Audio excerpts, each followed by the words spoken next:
Go. Okay. Hi guys, welcome to our circle.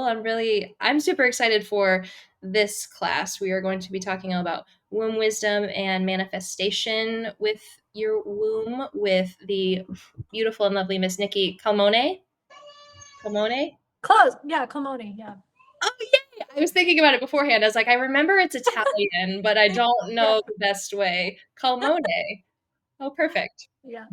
So, Nikki is wonderful. She's a womb witch. She's also a health coach, a spiritual coach. She's the leader of a witchy wellness podcast, which is how her and I met. And now she's agreed to come over and share some of her magical wisdom with you guys. So, do we need to grab anything before we shove off, Nikki, like a pen or pencil or anything? No, it's mostly gonna just be kind of like information. We'll take some questions at the end. If we have some time, we can maybe do some journaling, but Okay. um, how much time do we have? Like an hour? Yeah, ish. Whatever you feel. Okay. Whenever you have. Yeah, we'll kind of see how long like questions and stuff go, but for the most part, it'll just be kind of more informative. Okay, sounds great. Well, I'm gonna step down and let you take it away. Awesome. Well, thank you. Yeah. First off, thank you so much for having me because we had such a great conversation on the podcast, and I'm so like happy to be here. So thank you. And I'm going to apologize now. I have twin 4-year olds just outside that door. You probably already heard them screaming. There might be more, so I apologize for that in advance. Um, but yeah, so my name is Nikki. I am a womb witch, and I utilize shadow work to help go into the unconscious of our womb spaces and do a lot of healing, manifesting, creative work, and just overall reestablishing like our innate power. And I do that, like I said, through shadow work. And I'm not sure, like, if everyone is super familiar with shadow work. Sierra, I don't know how much you guys like touch on that or like how much you know. Mhm. Um, Yeah, we've done a little bit on it. I know that's a topic that is like of super high interest in the group. So I know, oh, great. yeah, I know that Chloe and Brooklyn, both who are here with us live, they both know a bit about it. And a lot of the women in the group are witchy inclined, so there's definitely a base knowledge there. But everyone is super jazzed about the topic when it gets brought up. Okay, perfect. Well, then this will be great. So, what I'm going to do is I'm going to give you guys some information about shadow and shadow work. And yes, yes, it's so important to do. Yes, absolutely. It is so important to do. Because that's going to feed in right into the womb space and what I do, which is womb shadow work. Um, and so, we're going to kind of get into that and how we can transform ourselves by doing womb shadow work specifically to make us more confident, to establish those boundaries, and manifest the life that we want, where we are, fully in our power, where we kind of stand up for ourselves and know what we're worth and love, truly love who we are. So shadow work is the process of making what's unconscious conscious. And we do that because we have three different levels of our brain. So we have our conscious brain, which is like, here's information that I need to do something with, like right now. So I know I'm actively talking to you guys right now. You guys are actively listening, hopefully, to what I'm saying right now, right? Those are conscious things that you are doing.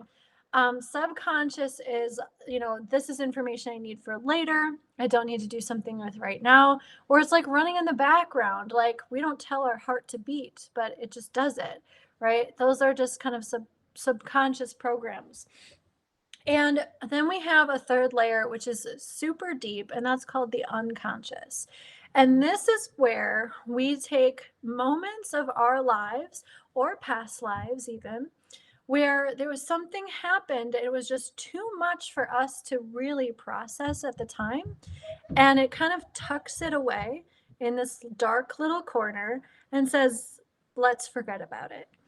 And so when we are in these moments of like trauma, which it could be, the trauma could be, something super minor, like getting made fun of at school when we're a kid, which to an adult seems like, well, you're okay, that's okay, that happens, right? Or it could be like a really big scale trauma, of which we all are aware of. So it doesn't really matter what it is that is happening. What matters is the state of our brain development and the emotional responses that we have, as well as the bodily triggers that we will receive during whatever is going on. So what happens is we go through like a really traumatic event, regardless of what that scale is like, and our body is forced into this survival mode. Our brain sends a signal to our body saying, "Hey, this seems like a lot. Let's respond." Your body will respond with a fight, flight, freeze, fawn, and then send a message back to your brains telling this is how we responded to this event. And that creates a thought around that event like, oh my gosh, this is so scary, I might die, or whatever, right? And what happens is that sometimes it's so much for us to process in that moment because our body is just focusing on survival that it just stores all of those emotions, perhaps even the entire event itself, lodged way away where we don't remember it.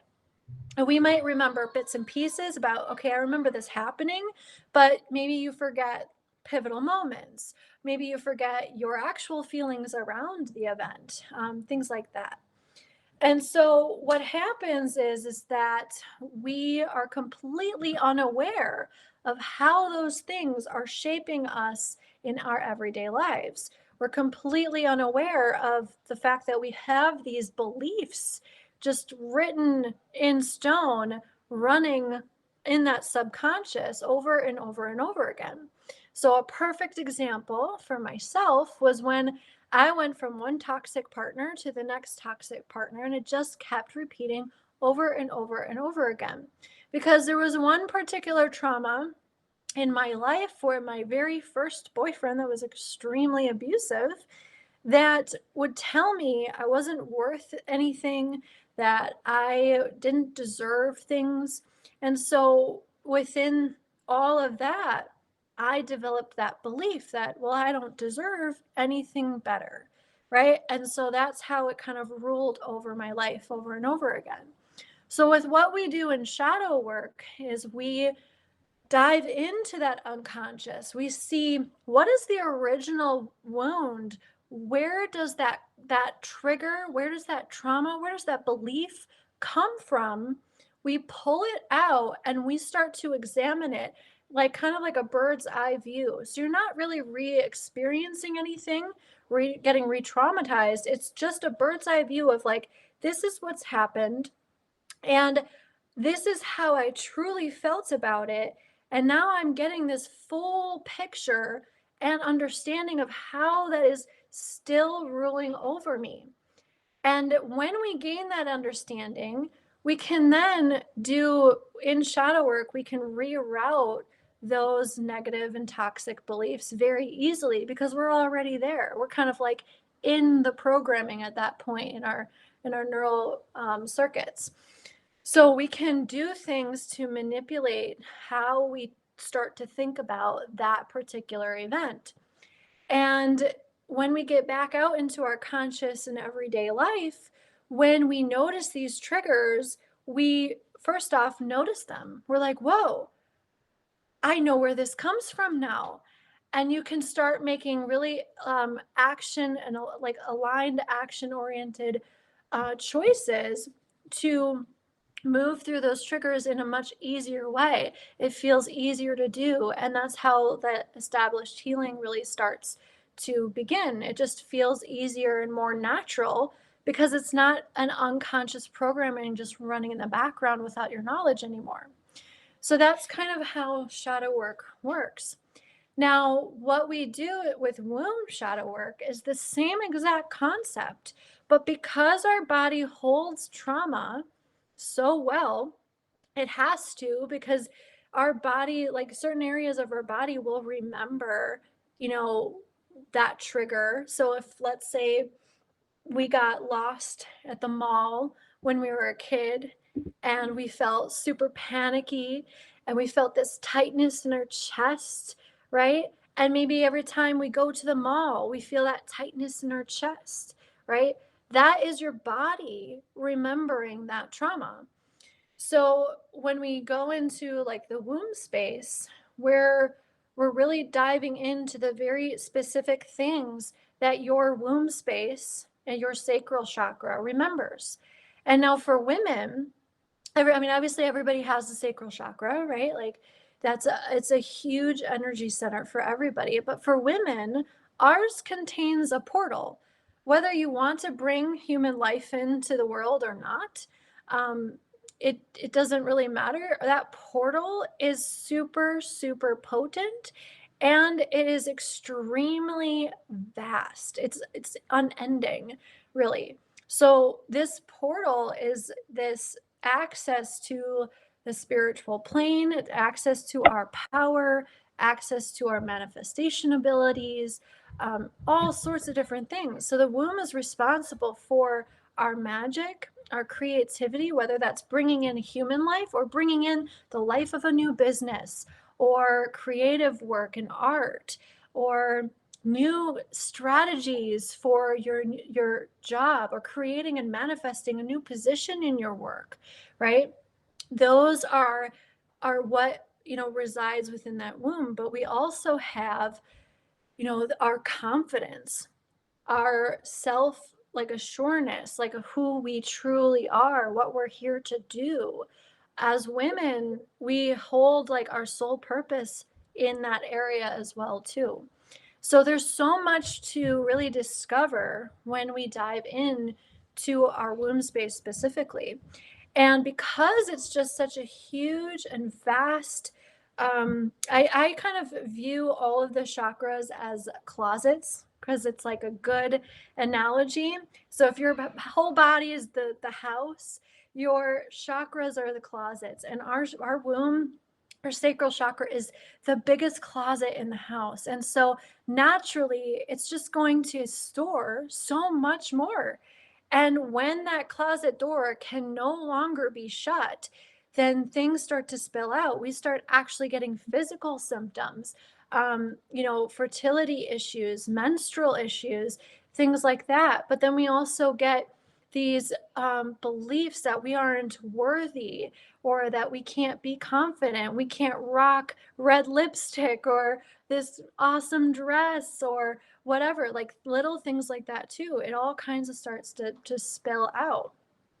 So when we go into the shadow of our wombs, we're able to see, why is that? Why are those things spilling out? What's there kind of covering up who we truly are at a soul level and what we're here to do? How can we release our magic? Right? So there's so much that we can do within womb shadow work. We can remove the trauma. We can activate, you know, a certain magical potential and our own intuitive abilities. We can start learning how to manifest the things that we really truly want. We learn how to love ourselves. We learn about our sensuality and our sexuality, you know, all of those things. So does anyone have had questions so far? I just threw a lot of info at you, but if anyone has questions, we can kind of ask them here. That's great. I love the closet analogy. That was so fun. It's my favorite. It just paints such a good picture and it just makes sense, you know? Yeah. It reminds me of, I mean, because your hips are like very close to that area too. So in yoga, when we teach yoga asana, they talk a lot about, releasing all that tension in the hips because it's just is a huge storage for tension and emotion and all that stuff. So it's like so tied everything together. I don't know. It's so wild. Yeah, oh yeah. I mean, that's our sacral chakra. That's when you're doing those specific movements in yoga, you're releasing that. And that's actually something that I incorporate in some of like my coaching and my programs and stuff, is we do womb yoga, the specific, yoga movements and things that will help release some of that stuff. So yeah. Um, New questions. Yes, I had stored emotion there when I went. to get my YTT. What is YTT? Am Yoga I? teacher training. Oh yeah. Okay, gotcha. I'm not real fancy with the lingo. That's okay. There's abbreviations for everything now. I was in Forever 21 earlier today, full disclosure, and they had a bunch of shirts that said FUBU, like FUBU. It was on everything. And I'm like, what is this now? Am I officially like, I'm too old. I was like, I need to go. I don't know what I this don't is. know what that is. I I don't don't know know. what that is. So excited to see how to start the healing and really realize what needs to come up because there's a lot of shit stored in my sacral. Yeah, and that's a really good point. I mean, I don't think that a lot of us are aware of just how much is stored there.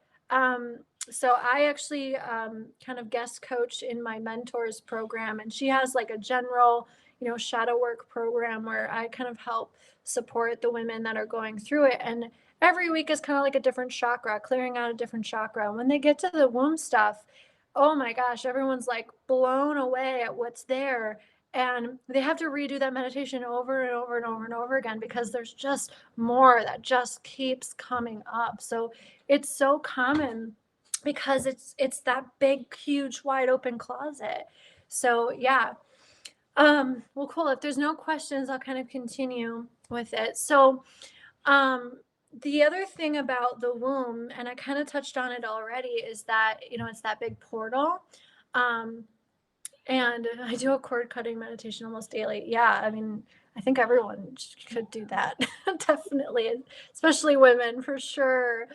But yeah, so we have this portal, in our bodies.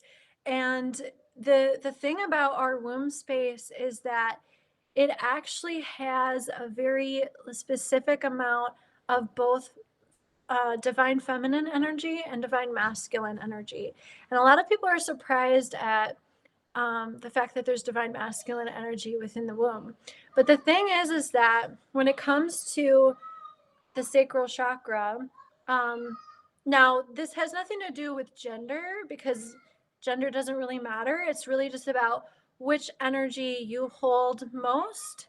So you could be, someone who was born as a male but identifies as a female. You're still holding that vibration of that womb space. You're still holding that vibration of having more divine feminine energy. And vice versa. If you're a male and identify as a male, you still have a sacral chakra and you still have divine feminine energy. You just have more divine masculine energy, right?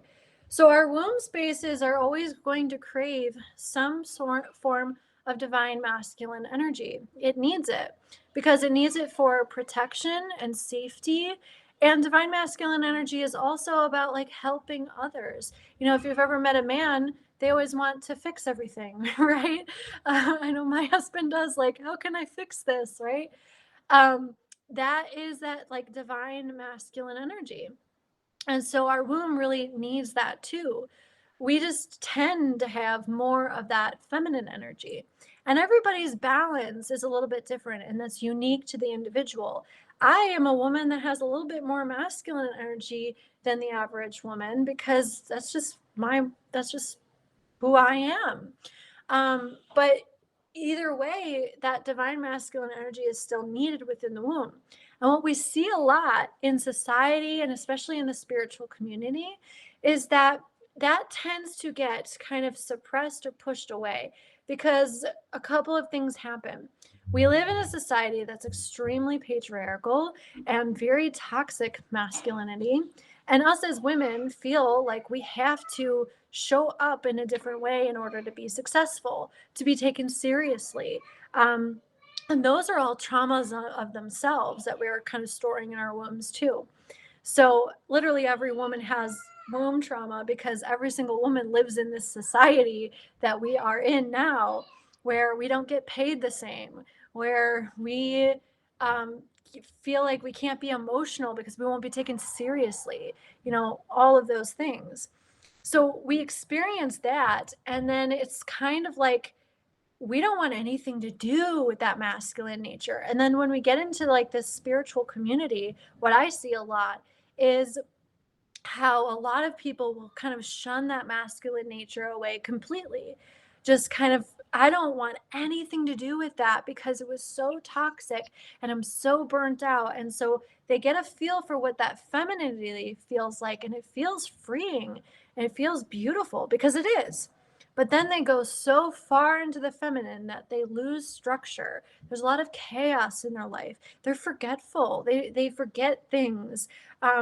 I have so many spiritual friends that kind of tend to blow me off, and not on purpose, but just because they literally forget, like we had plans, or and things like that. And so we tend to just kind of swing so far to the other side, kind of repelling this like masculine nature.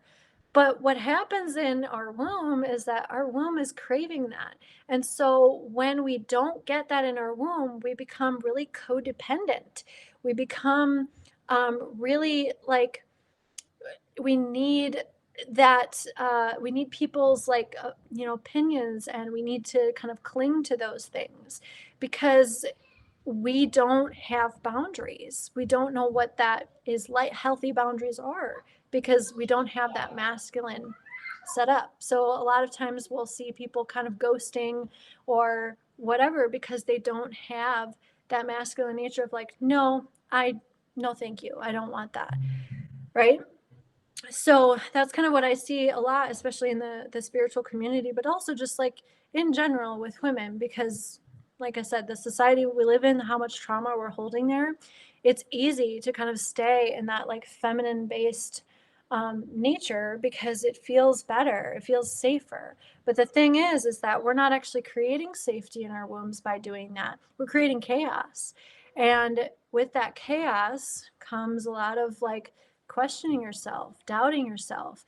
Am I worthy of this? I see a lot of money blocks even in the womb space as well, because they think money is evil, it's too masculine, or that they're not worthy of it in some way, shape, or form. So there's a lot that can come up with that.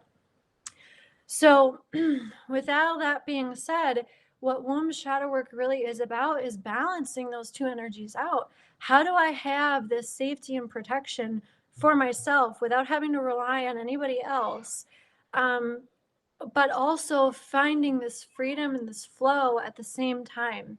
What levels do I personally need? Do I need more masculinity? Do I need more femininity? And things like that. So that's really what we're doing in womb shadow work, is really trying to establish what is that balance for you specifically, and how do we get there? And that divine masculine in the womb space, what that tends to look like, I like to call it mama bear energy. Because if you were ever to see a mama bear in the wild and you would get too close to her cubs, it would not look very good for you, right? Like it wouldn't go well.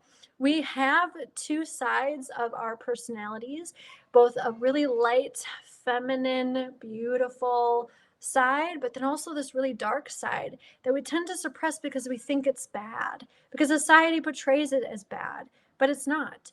It's actually what creates those boundaries. It creates that safety and that protection for ourselves. And that's that mama bear energy. And that's something that I explore with my clients a lot. We call her the sacred rage. And that's this like anger, this this rage really that is a healthy thing to have, because it gives us passion and it gives us those boundaries to be able to put in front of people and say, I am worth this, and this is my price for my energy, right? Is there any questions on any of that?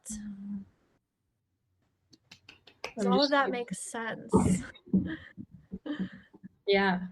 Yeah. I love that idea of the sacred rage. Yes, she is my favorite. So I like to kind of like portray this like we're like three beings in one. We're like who we are, but we have our higher self, which everyone likes to talk about and kind of connect with, but everyone forgets about our sacred rage, or our lower self. Um, I think it's really important for people to understand that light doesn't always mean good and dark doesn't always mean bad, right? It's really just the balance of the two. We need both. We absolutely need both.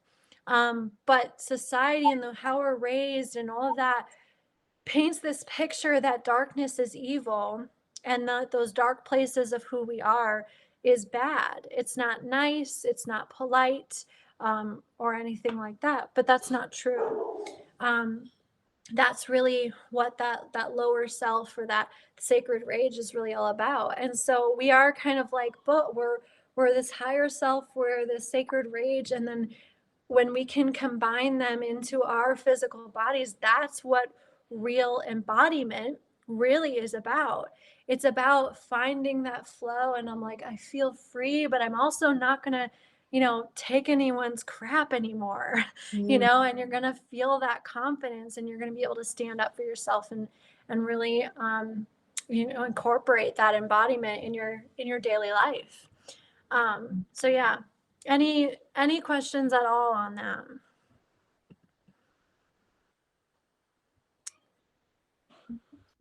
Seems like we're good. Seems to be. Okay, cool. So then when we get into the topic of, loving ourselves and also creating boundaries, the two go hand in hand. What sounds super feminine? Loving ourselves sounds super feminine, right? Like that's something that's like, oh, I just want to love myself, right? Setting boundaries sounds scary. That's like, ooh, I don't know about that, right? So that's the two coming together. But we can't love ourselves and have no boundaries. That doesn't work. It just doesn't happen. And in some regard, you have to, in order to set boundaries, you do have to have a level of love for yourself, right? You have some respect for yourself if you're setting boundaries, then the two work together. And that's kind of like how those two energies work, hand in hand with womb work. So, how we actually do this work. Um, so, when we're doing any kind of shadow work, if you really want to get into deep shadow work, there's obviously a lot that you can do on your own. But a lot of times that's just hitting on that subconscious level, because it's actually kind of difficult for us to get to that unconscious mind, getting deep enough on our own to do that deep level of shadow work. Um, and that's kind of like where a guide comes in, and that's what I do. So, what that looks like is to really get deep into your unconscious, you have to get really nice and relaxed. We have to be able to get our brain into what's called theta waves. So, if we were to go to sleep at night and then wake up in the middle of the night and have to go to the bathroom, you're kind of like in that theta wave state. You're conscious enough to just go to the bathroom, but you also could just fall back asleep pretty easily, right? Um, my personal issue is with letting go of my unconscious boundaries in the most vulnerable settings. Oh yeah, yeah, absolutely. Can you talk a little bit more about that, Chloe? Yeah. So like what I mean by that is like you're saying balance. I feel balanced like 50-50 with the feminine and masculine. Um maybe not that's the truth, but that's how I feel at least. And so you create these boundaries because you do love yourself and all of this, like you're saying. But then whenever you feel like you've let go, you're allowed to release these boundaries at some point, right? In certain situations with relationships and things.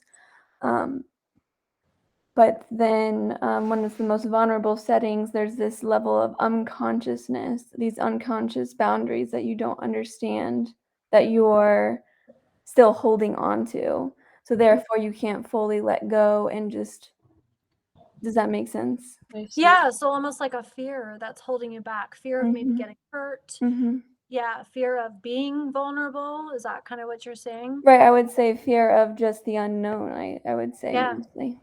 Yeah, that's definitely an imbalance of both that feminine and masculine. So maybe that's more of like a feminine issue then, of feeling like I can't be vulnerable. That's not safe, right? That's something that we learn in this toxic masculine lifestyle that we're all fed for our entire lives, that it's not okay to be vulnerable, that it's not safe to do so. And there's probably several times in this life alone that you could say that that was true in any given moment, right? So yeah, that's definitely an aspect within the shadow work in general, but also in womb shadow work for sure, definitely.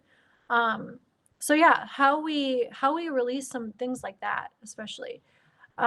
We get our brain into that theta wave state. And when we are in that theta wave state, we are able to access that unconscious. And we're able to kind of see, feel, hear, we're using all of our senses to really experience where does that fear of vulnerability come from? Where is the original wound for that? Is that in this life or is that in past life even? Because the other thing about our unconscious is that it also stores all of the memories our soul has ever had. So we access past lives through there too. So sometimes shadow work is going into those past lives and determining what lessons am I bringing into this life that are no longer necessary and actually are holding me back now. What traumas from those past lives am I allowing to rule over my life currently? So when we dive in there, we can see, where that comes from. Once we understand where that comes from, we can understand all the specifics around that situation.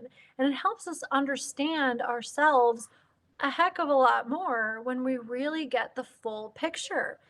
And then what I do is, as a guide throughout this whole thing, is then we do work to heal that situation. Maybe it's if we're doing inner child type work, then we're scooping up that inner child and we're taking her to a safe place. Maybe if it's an area that holds a lot of pain for you, we're destroying the area completely. This part of the process is so different from everybody, but we're doing whatever you specifically need to do to heal from that situation so that when you get out into your waking life, it feels different. You feel that energetic shift. And so this is where a guide comes really in handy, because when we try to do some of this work on ourselves, we can totally do this work on our own. But we also have an ego. We also have fear. We have these blocks. And when we try to go really deep with some shadow work, sometimes those blocks keep us from really seeing and experiencing the things that we need to truly let it go. So what a guide like myself does is we kind of open that door just a little bit more. So we help you see what you specifically need to see or experience. Sometimes people don't even see things. It's just more of like this inner knowing, or they're being told about it from their guides, or whatever the case may be. Sometimes it's small little bits and pieces, and we do it over, a few different sessions to kind of like get them in, like really into it, and get them ready to release it. Right. So it's always different for every single person. But then when it comes to that healing point, that's when I can kind of help kind of take those reins and do something to kind of heal that situation completely. And then after that session's over, we always have next steps, because when it comes to shadow work, we can go into the unconscious, we can remove what's there, we can make that what's unknown known. But if we choose not to actually act on it, that's that masculine quality of action after doing that healing work, then we will start to develop those cycles all over again. But the chances of that happening are so far less, because we have such a great understanding of it that it's almost like this huge sign just like in your face when it happens in the moment, when you're getting triggered by something, or when you're noticing that toxic pattern that you constantly have done unknowingly. You start to realize, oh my gosh, I'm doing that thing again, and that's like the first time that you've ever noticed that you've done that. Or that trigger is like a little less triggering, and you can be like, whoa, that doesn't bother me as much. And if it doesn't bother me as much, like I don't have to let it rule over my life anymore. And then you can do some like action oriented things to really start moving through that.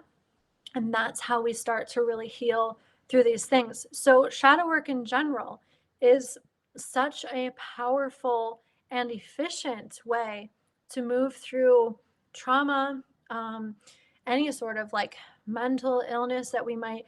I work with a lot of people with ADHD and anxiety and depression and things like that, because it is just something that is so efficient. And like I said, a lot of the things that we are holding on to in our bodies and in that unconscious space, they're not always from this life. They're from other lives that we've experienced, that we're bringing into our current one, that is continuing to hold us back or repeat the same toxic cycles that may have kept you safe in a life prior, but is no longer necessary.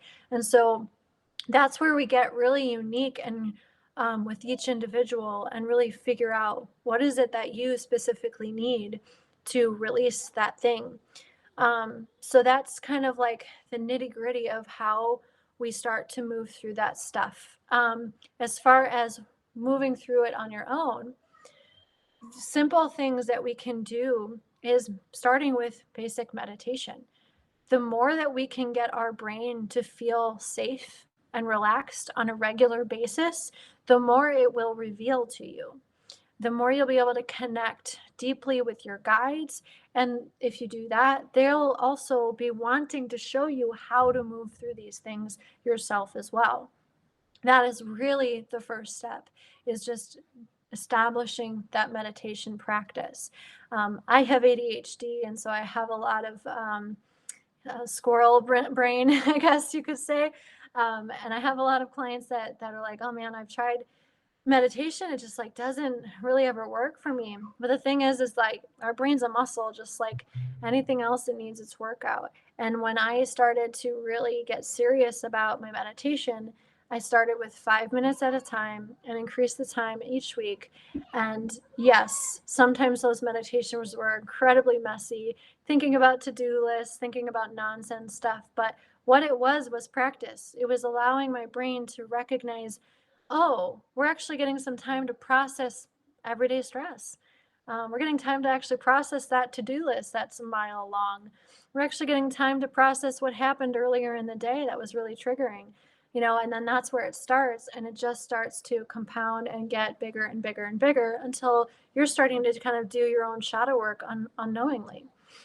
So that repetition and that dedication to that practice is something that I always recommend for people to do. And it's always the best way to start. Once we kind of get comfortable and we get relaxed, then that's when shadow work journal prompts can really be helpful.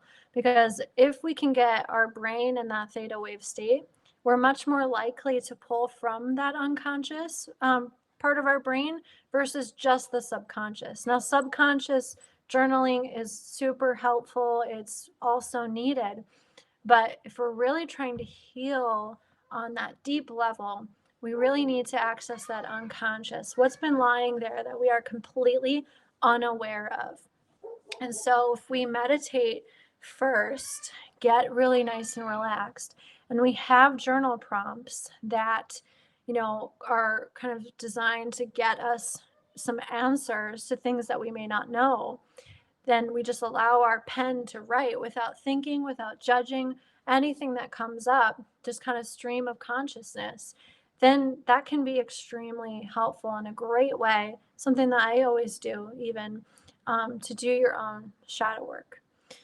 A lot of times, like I said, because we have so much fear over, sometimes we're afraid to see or experience things that, I suspect that this happened, but I don't remember, and I don't know if I want to see it. Like, when we get to that point, that's where a guide is really helpful, because it is especially important to get someone trauma informed, because that's when you do need to kind of experience what's there so you can pull it out, but you need someone to help you do it, because on your own you won't get deep enough. And I can speak from my own experience. I still, even though I can do deep shadow work on my own at this point, I still book sessions with people that I trust, because I I'm still afraid of things. I'm still a human being with human fears and limitations and blocks myself. And so that's when I will book those sessions with people that I know and trust to get me deeper. And they always get me deeper than me doing it myself. Doing it myself, I can get little bits and pieces, but they can really open it up to get the full picture. And that's where having that guide can be super, super helpful.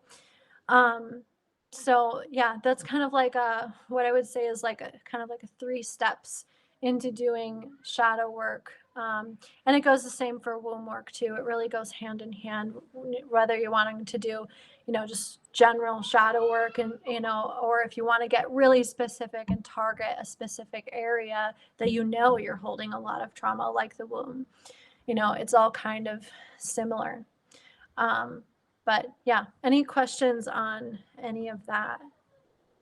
And on my end. Okay. I feel like I'm just spewing so much information at everybody.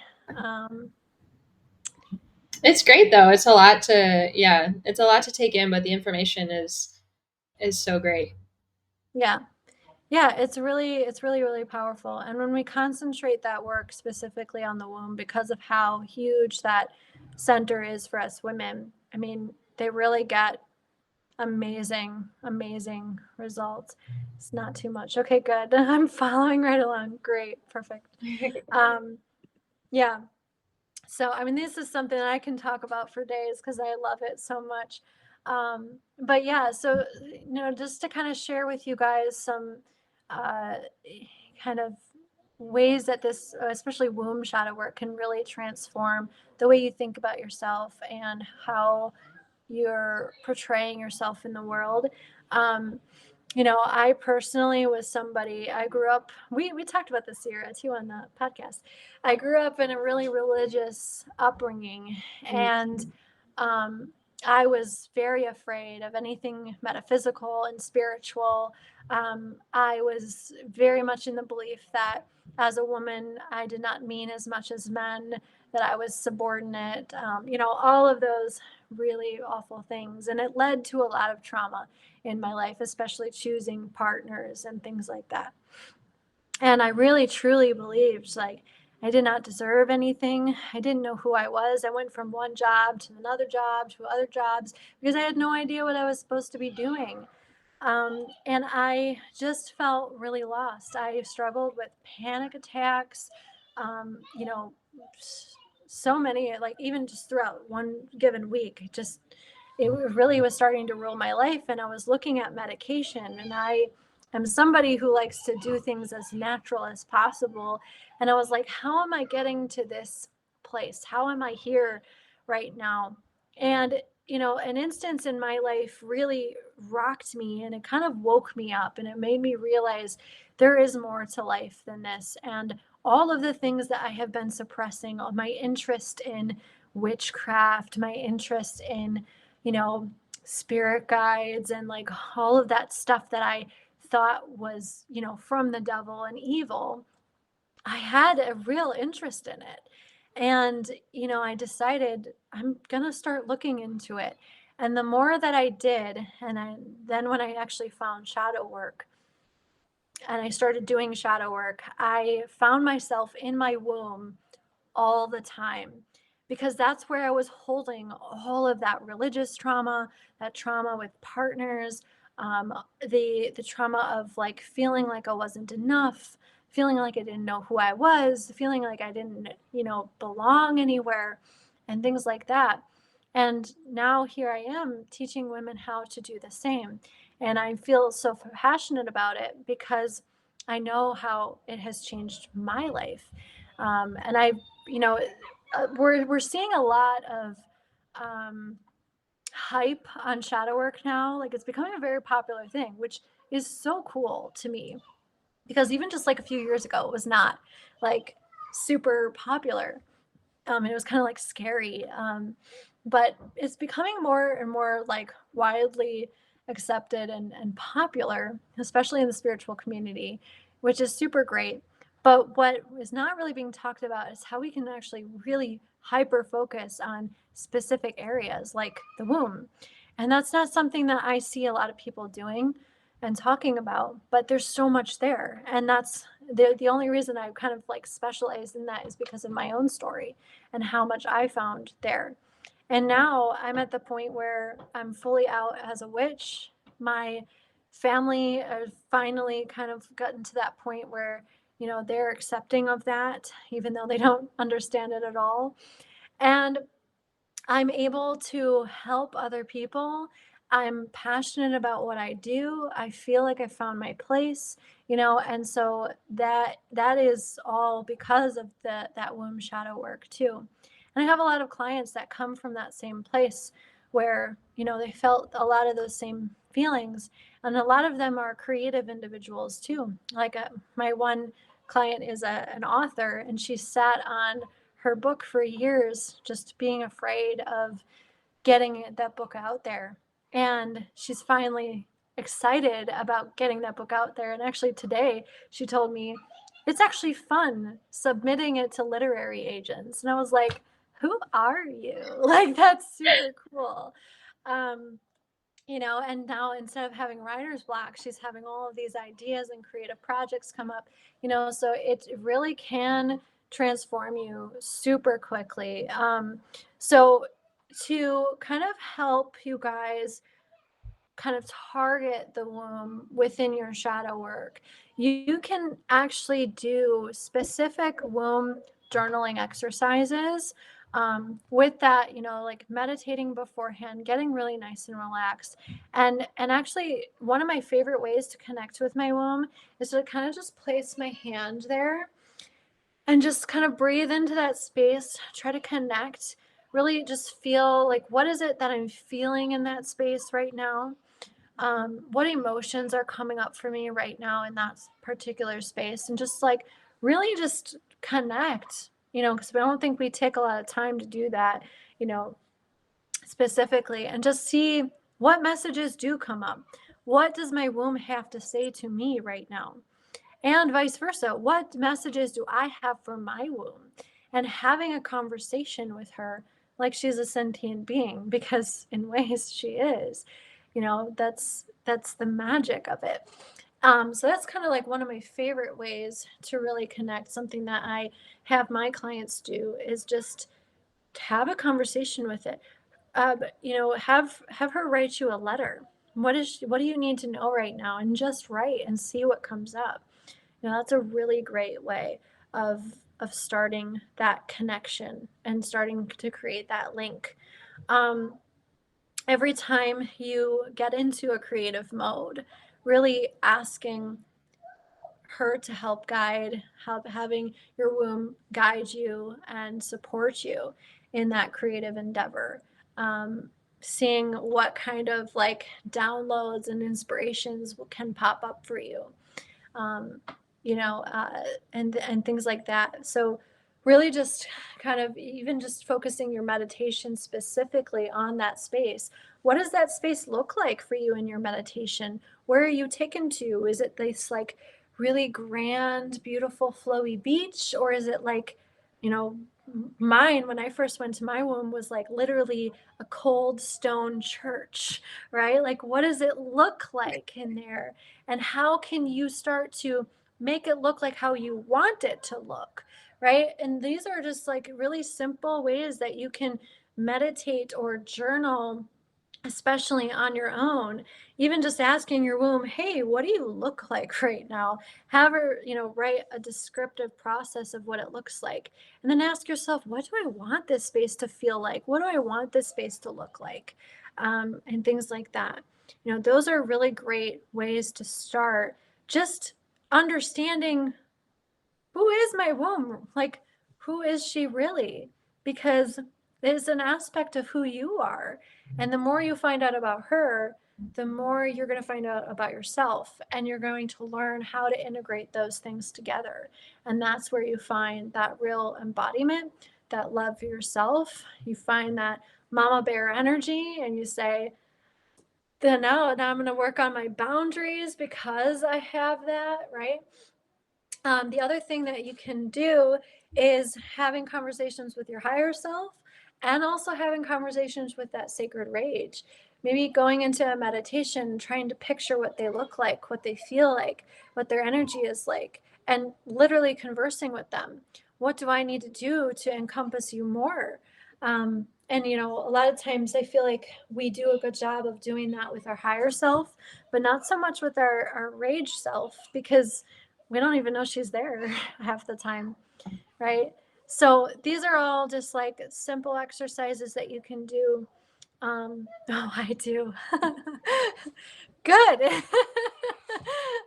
um, yeah, so these are all just like simple exercises that you can do to really start connecting to that space, because that connection really is key. The more that we can connect to that space, feel it out, the more her voice is really going to start being louder, and then you can really hear, you know, what she's trying to say, like, hey, stop scrolling on your phone and go outside and ground, or hey, like, you got to say no to this person, or wave bye-bye to that person because they're no longer healthy for you.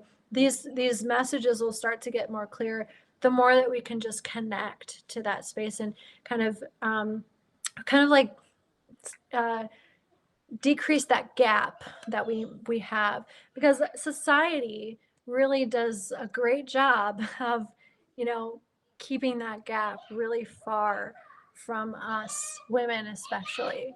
So any like questions on, you know, kind of do it yourself, connection, womb work in general?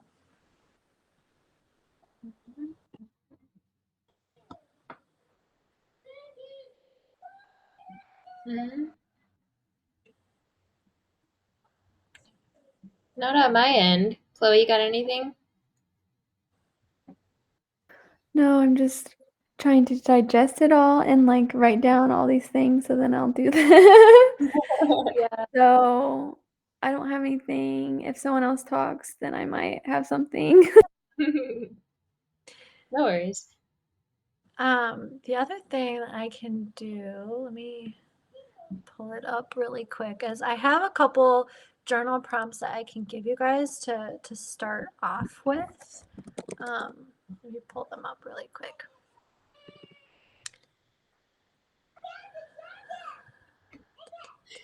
Your kids sound adorable. I know, like, oh man, it's a dragon. All right. Okay. Let's see. Womb journal prompts. All right. So if you guys want to write this down, one really powerful question is, how have you silenced your womb?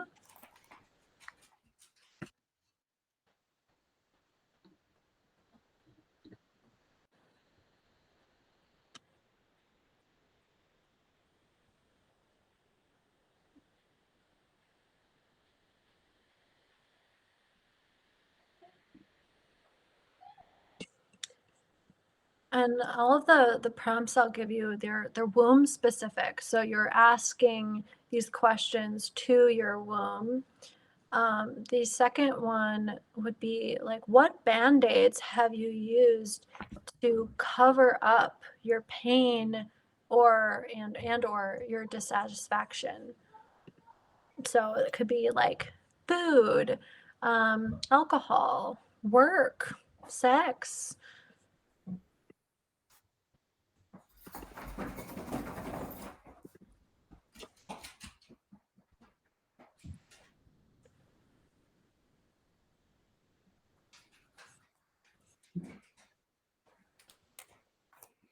Another one would be, you know, what does your womb think of men in general, or more specifically, the men in your life?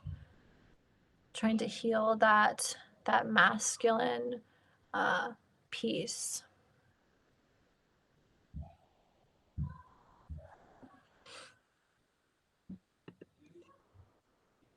One of those that have been coming up a lot in not like my own personal thoughts, but like just in my life, weirdly enough, is that people keep on saying men are stupid, or something like that. Like not females saying it, but men saying it about themselves. Like, don't you know that men are stupid?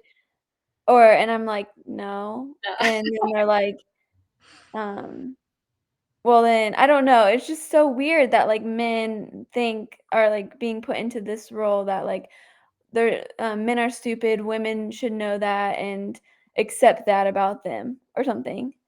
Yeah, yeah. So there's so much there too because men have a lot of like womb trauma too. They really, really do.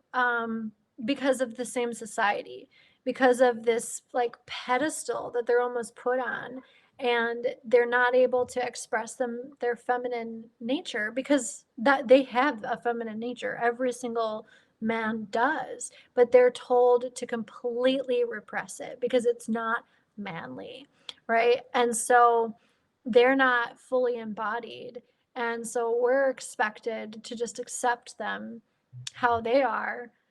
And, it is just kind of like this really weird relationship. But when we can heal that in both a woman and a man, it actually can be like a beautiful relationship. And one thing that I teach a lot of my clients too, why I specifically work with women, although I love working with men, I'll do regular shadow work with men. But I love working with women because when we work with women, we end up healing everyone. We really do. We have this ripple effect on people. If we change ourselves and we focus on ourselves and we heal ourselves, we have this innate power of magnetism that just without even trying creates this ripple effect in our households, to our spouses, to our children, to our friends, to our family. And people notice, like, oh man, like you seem so different. Like you seem so much happier, so much more confident, right? And you are unknowingly changing their life by changing yours. Mhm. And so I work specifically with women because I have found that the more women I work with, the more households I have changed, or have helped change. I mean, they've done all the work, right? But um, and I've noticed that even with my own husband, the more that I change, the more that I grow, the more he has. And I'm like, dang, you're doing a good job, man. Like you're doing a really good job. But has he ever done shadow work or worked on himself? No. No. Like, I mean, actually, I shouldn't say that he did it like twice, right? But like, he doesn't really do that. But that's the power that we have. And that's another womb trait that we have, is that magnetism.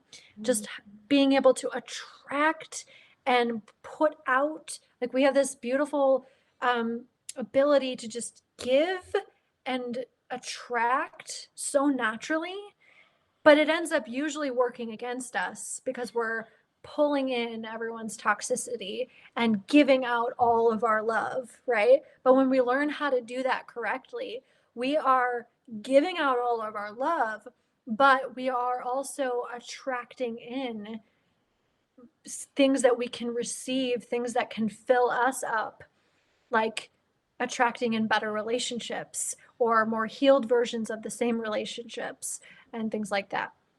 So, yeah, I mean, it's seeing that on the outside, like, oh, like men are from Mars, like whatever. I'm like, no, we're all from fucking Venus, man. We're all from Venus. It's okay. Um, so yeah, it's it's funny when you start to kind of see those things come up. I'll give you guys just like a couple more prompts. Where did it go? Did I just get rid of it? Oh, I might have just hold on. So I have a lot of different prompts just on sex in general. Obviously, we're going to store a lot of trauma around sexual encounters and things like that. So you can ask questions like, what was my first sexual experience like, and how do I feel about that now? How did I feel about it then? Do I have a preference with who I have intimacy with? Or do I have a preference of gender? And why is that? And where did I learn that? Those are great questions to just understand your sensuality and your sexuality, and things like that. Let's see, what is this one? Just any questions about your relationships. How do you feel about your present relationships? And these could be any kind of relationship, really. Um, um, These are stellar, Nikki. Thank you so much. Absolutely. I use a lot of these prompts for my program as well. Asking about, what was your experience with your first menstrual cycle? What did you learn about your menstrual cycle? What beliefs do you still hold about it?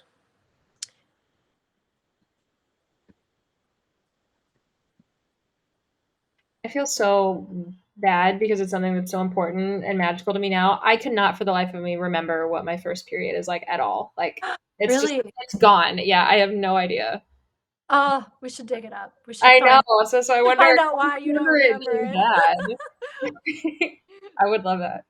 I remember every detail of mine because I actually find it hilarious. No one was home but my dad, and he was so uncomfortable. Oh no. But yeah. If you Um, remember one, it might not have been my first one, but I was at a sleepover and it was still like I was still young in like 8th grade and I didn't know what to do and I just had all these wads of tissue paper like with blood and I didn't know what to do. I put them in the trash can and so then her mom is like, "No, you can't do that." And then all the other girls found them. They're like, "What's wrong?" And her mom was like, "She cut her foot. She like lied for me." And it was really weird. oh. Yeah. Yeah, that's always like a good thing to revisit because I mean that is when you are like, crossing that bridge from childhood to womanhood. And we get so shamed for it. It's such a beautiful natural thing, but we get so much shame for it. Even now, like how many of us have like hid the tampon in our sleeves so that no one sees what we're about to do in the bathroom? Or like, Right. and it's just it's so silly, really. Um, so another couple of things that you can do, is asking like what fears do you hold within your womb space, um, and more specifically, how do you feel like when someone touches you intimately, or just when someone touches you in general, like trying to connect the pieces between your womb and just like your body and kind of like bringing that full circle. We do a lot of like body connection type exercises within my program, for my clients because that is something that they feel really disconnected from because we're constantly disconnected from our body is just given the way society and culture is today. It starts with our menstrual, well, it starts before that, but it's menstrual periods too. So that's another really important thing to dive into as well. So yeah, hopefully those can be helpful. I obviously have so many more, and I'm actually going to be coming out with a womb workbook. We'll have a bunch of different journal prompts in there for you. Hopefully I can get that out really soon. I'm like pretty much done with it, little finishing touches, and then we're good to go. So that'll be coming out really soon. So that's something that you guys can always, get, and there'll be so much more in there. So Yay, that's so exciting. yeah, yeah. So yeah. So I hope that was helpful for everybody. Informative. Usually, I feel like when it comes to womb shadow work, no one really knows what that is. So I feel like I always have to just teach people what it is. So Yeah. No, this has been so fabulous, Nikki. Thank you so much. I'm so excited that we got to, reconnect and do this for everyone. And thank you both for being here and anyone that's watching the replay. If you guys have any questions, that come up for Nikki, she's with us now in the Mighty Network. So you can reach out to her, and all of her links that are there as well to her website and her Instagram, her TikTok. You should check out her podcast as well. You can go back and find the episode that we did together. It was really fun. We just talked about like our upbringings and how we turned into like weirdos and we're totally I okay know with it it. really was so much fun. I had so much fun making that one with you. So we'll definitely have to do another one sometime. Yes, would love it. It's just Witchcraft and Wellness, right? That's the title. Yes. Yeah. Yep. Okay, Mhm. so you can find that everywhere. Yeah, thank you, Brooklyn. Happy to Thank have you so you. Yeah. Thank you, Yeah, too. and if you guys just want to follow me like on Instagram or something, that's usually kind of like where I'm at. You can always pop in and ask me questions, and things like that. And like she said, all my links are, I'm in the Mighty Networks too, so you can definitely ask questions there and, hit any of my links, learn a little bit more. So, yeah. Cool. Well, thank you all so